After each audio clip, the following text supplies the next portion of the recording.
നമുക്ക് ഈ അളവ് പ്രകാരം ഒരു ബ്ലൗസ് കട്ട് ചെയ്യാം. ഇത് ലൈനിങ് ബ്ലൗസാണ് കേട്ടോ. ലൈനിങ് ബ്ലൗസാണ് ഞാൻ കട്ട് ചെയ്യാൻ പോകുന്നത്. അപ്പോൾ ലൈനിങ്ങിനകത്ത് വേണം ആദ്യം നമുക്ക് മാർക്ക് ചെയ്യാനായിട്ട്. ആദ്യം എടുക്കേണ്ടത് ഇറക്കമാണ്. ഇറക്കം എടുക്കുമ്പോൾ കറക്റ്റ് ഇങ്ങനെ വെച്ചതിന് ശേഷം വേണ്ടുന്ന ഇറക്കം എടുക്കണം. വേണ്ടോ, ഷോൾഡറിൻ്റെ ഈ ഭാഗത്ത് നിന്ന് നെക്കിൻ്റെ ഈ ജോയിൻറ്റ് മുതൽ ഇങ്ങനെ ടേപ്പും തുണിയും കൂടെ വലിക്കുന്നത് ഇങ്ങനെ 15.5 ഇറക്കം കിട്ടിയേക്കുന്നത്. അപ്പോൾ ഇറക്കം 15.5 കിട്ടിയപ്പോൾ അതിൻ്റെ കൂടെ 1 ഇഞ്ച് കൂടെ കൂട്ടണം. ഇറക്കത്തിൻ്റെ കൂടെ 1 ഇഞ്ച് കൂടെ കൂട്ടണം. അപ്പോൾ 15.5 1 16.5. ഓക്കെ, 16.5 മാർക്ക് ചെയ്യുക. അപ്പോൾ നമുക്ക് ഇറക്കം കിട്ടി. 1/2 ഇഞ്ച് 15.5 എനിക്ക് വേണ്ട. 1/2 ഇഞ്ച് കൂടെ മാർക്ക് തയ്ക്കുമ്പോൾ 1/2 ഇഞ്ച് കൂടെ തയ്ക്കുമ്പോൾ ഷോൾഡറിൻ്റെ അവിടെ, അതിനാണ് 1 ഇഞ്ച് കൂട്ടിയത്. ഇനി നമുക്ക് വേണ്ടത് ഇതിങ്ങനെ വെച്ചതിന് ശേഷം നെക്ക് കറക്റ്റ് ഇങ്ങനെ വെച്ചതിന് ശേഷം നെക്കിൻ്റെ വിത്തും ഷോൾഡറും ഒക്കെ എടുക്കാം. നെക്ക് വിത്ത് വരുന്നത് ഇവിടുന്ന്, നെക്ക് വിത്ത് എന്ന് വെച്ചാൽ വൈഡ് 6 ഇഞ്ച് വരും. ഇങ്ങനെ ഇവിടുന്ന് ഇവിടം വരെ വരുമ്പോൾ 6 ഇഞ്ച്. അപ്പോൾ അത് 6. നെക്കിൻ്റെ ലെന്ത് ഇവിടുന്ന് ഇവിടം വരെയുള്ള ഇറക്കം 7 ഇഞ്ച് വരും. നെക്കിൻ്റെ ലെന്ത് 7 ഇഞ്ച്. ഇനി കഴിഞ്ഞിട്ട് ഷോൾഡർ കൊണ്ട് എടുക്കാം. കറക്റ്റ് ഇങ്ങനെ വെച്ചതിന് ശേഷം ഷോൾഡർ എടുക്കുക. 11.5 വേണ്ട. ഇവിടുന്ന് ഇവിടം വരെ വന്നപ്പോൾ ഇവിടെ നിന്ന് എനിക്ക് 11.5 കിട്ടി. 11.5 മാർക്ക് ചെയ്യാം. 11.5 നമുക്ക് ഇവിടെ എഴുതിയിടാം. ഈ കിട്ടിയ അളവ് നമുക്ക് തുണിയിൽ മാർക്ക് ചെയ്യാം. നെക്കിൻ്റെ വിത്ത് ഫുള്ളായിട്ട് വന്നേക്കുന്ന 6 ഇഞ്ച്. അപ്പോൾ അതിൻ്റെ പകുതിയാണ് 3 ഇഞ്ച്. 3 ഇഞ്ച് എടുക്കുമ്പോൾ നമുക്കിവിടെ 2.25 എടുത്താൽ മതി. 4 ഇഞ്ച് കുറച്ചെടുത്താൽ മതി. തയ്ച്ച് വരുമ്പോൾ അത് 3 ആയിക്കോളും കേട്ടോ. അപ്പോൾ 2.25 എടുത്താൽ. നെക്കിൻ്റെ length, back neck length 7 inch. Back neck length 7 inch. അപ്പോൾ ഈ 2.25 ഇവിടെയായിട്ട് എടുക്കാം. എന്നിട്ട് നമുക്കിത് രണ്ടും കൂടെ സ്ക്വയർ ആക്കാം. അത് കഴിഞ്ഞതിന് ശേഷം ഷോൾഡർ വന്നേക്കുന്നത് 11.5. അതിൻ്റെ പകുതി 11.5യുടെ പകുതി 5.25. 1/2 ഇഞ്ച് തയ്യത്തുമ്പിൽ വെച്ചോളൂ. 6.25. ഓക്കെ. ഇനി നമുക്ക് കൈക്കുഴി കാണണം. കൈക്കുഴി കാണുന്നത് ഇവിടുന്ന് ഇങ്ങനെ വെച്ചിട്ട് ഉണ്ടോ 6 ഇഞ്ച് വരും. നമുക്ക് മാർക്ക് ചെയ്യാം. 6 ഇഞ്ച് മാർക്ക് ചെയ്തതിന് ശേഷം കൈക്കുഴിയുടെ ഇത് മാറ്റം വരും. നമുക്ക് അളവ് ശരിയല്ലെങ്കിൽ ഇവിടെ 6.25.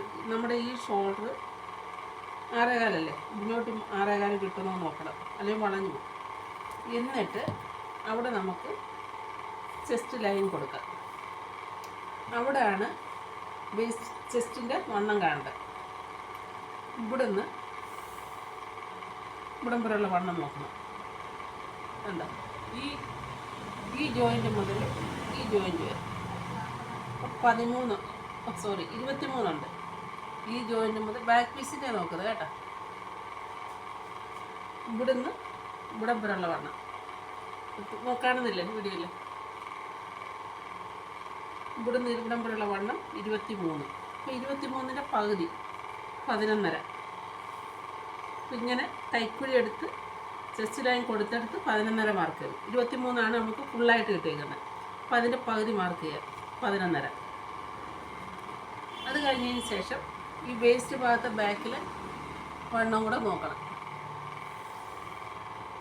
നമുക്കിവിടെ 20 ഉണ്ട്. അപ്പോൾ അതിൻ്റെ പകുതി 10.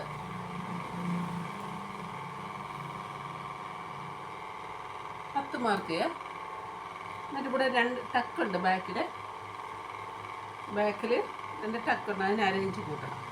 അപ്പോൾ 10.5 മാർക്ക് ചെയ്യാം മൊത്തത്തിൽ.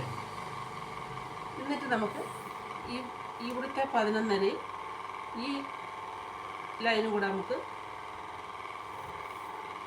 മാർക്ക് ചെയ്യാം കേട്ടോ. 11.5 ഈ 10 കൂടെ മാർക്ക് ചെയ്തു, അടയാളം ചെയ്തു. ഇനി നമുക്ക് വേണ്ടത് ഇവിടുന്ന് 1 ഇഞ്ച് മാർക്ക് ചെയ്യും. എന്നിട്ട്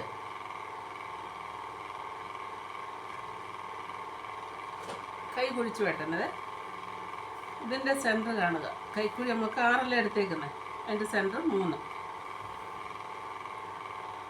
ആംഹോൾ കർവ് ഉണ്ടെങ്കിൽ ഇതേപോലെ വെക്കുക. വേണ്ട, ഇതേപോലെ വെച്ചതിന് ശേഷം നമ്മൾ ഇതേപോലെ ഷേപ്പ് ചെയ്യുക.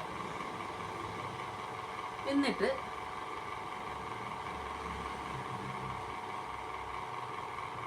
ഇവിടുന്ന് നമുക്ക് ആംഹോളിൻ്റെ റൗണ്ട് എത്ര, നമ്മൾ അളവിൽ എത്ര കിട്ടിയേക്കെന്ന് നോക്കണം. ഇതിന് കിട്ടിയേക്കുന്നത് 10ആണ്. അപ്പോൾ 10 10 20.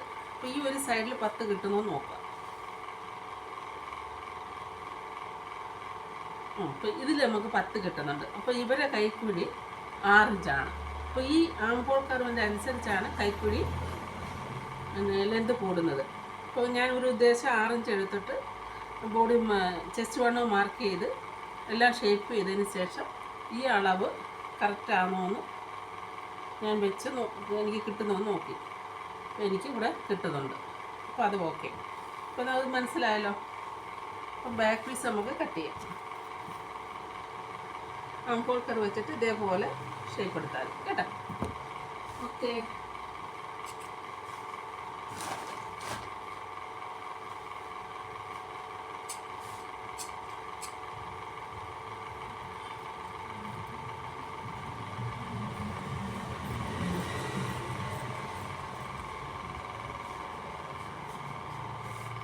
ഇവിടെ നമുക്കൊരു അര ഇഞ്ച് ഷേപ്പ് ചെയ്യുമ്പോൾ ഇവിടെ നിന്ന് വിടാം. ഇങ്ങനെ ഇങ്ങനെ കേട്ടോ. അര ഇഞ്ച് വേണ്ട, 4 ഇഞ്ചോളം മതി.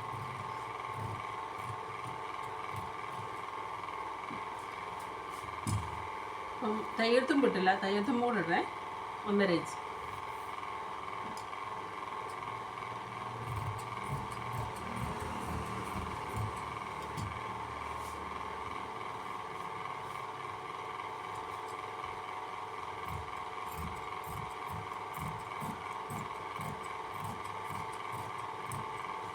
നമ്മൾ ബാക്ക് പീസ് കട്ട് ചെയ്ത് അല്ലേ. ഇനി ഇത് വെച്ച് തന്നെ ലൈനിങ്ങിൽ കട്ട് ചെയ്യാം. ബാക്ക് പീസ് ഞാൻ കട്ട് ചെയ്ത്, ഇനി ലൈനിങ് നമ്മൾ കട്ട് ചെയ്ത് കഴിഞ്ഞു. ഇനി മെയിൻ പീസ് കട്ട് ചെയ്യാം കേട്ടോ.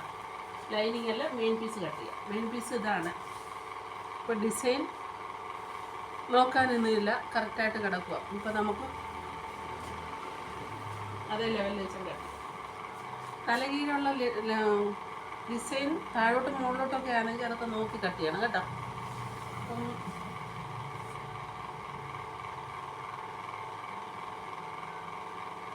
മുകളിലോട്ട് നോക്കി ഡിസൈൻ മറിച്ചിട്ടിട്ട് വേണം കട്ട് ചെയ്യാൻ. അത് കറക്റ്റ് ഇങ്ങനെ വെച്ചതിന് ശേഷം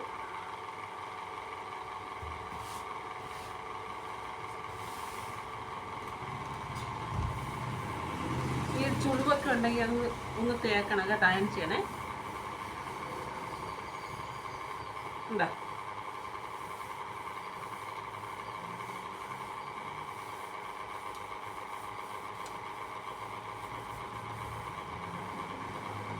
അയൺ ചെയ്തതിന് ശേഷം കട്ട് ചെയ്യണം. നമുക്ക് ഇതേപോലെ ലൈനിങ് നമ്മൾ കറക്റ്റായിട്ട് വെട്ടിയിട്ടുണ്ടല്ലോ. അപ്പോൾ മെയിൻ പീസും വെച്ച്, മെയിൻ പീസ് എന്ന് വെച്ചാൽ ഇത് തുണി നമ്മൾ സാരിയിൽ കട്ട് ചെയ്തത്.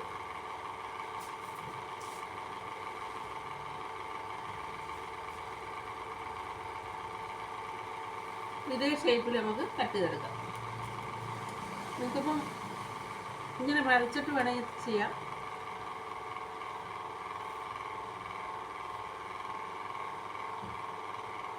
ഇങ്ങനെ വരച്ചിട്ട് ഇത് മാറ്റിയിട്ട്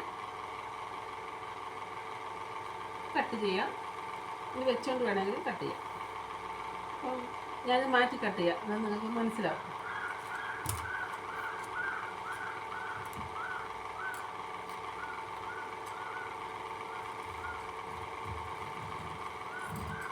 നിങ്ങളുടെ ചീത്തവശത്ത് വേണം വരയ്ക്കാനായിട്ട് കേട്ടോ.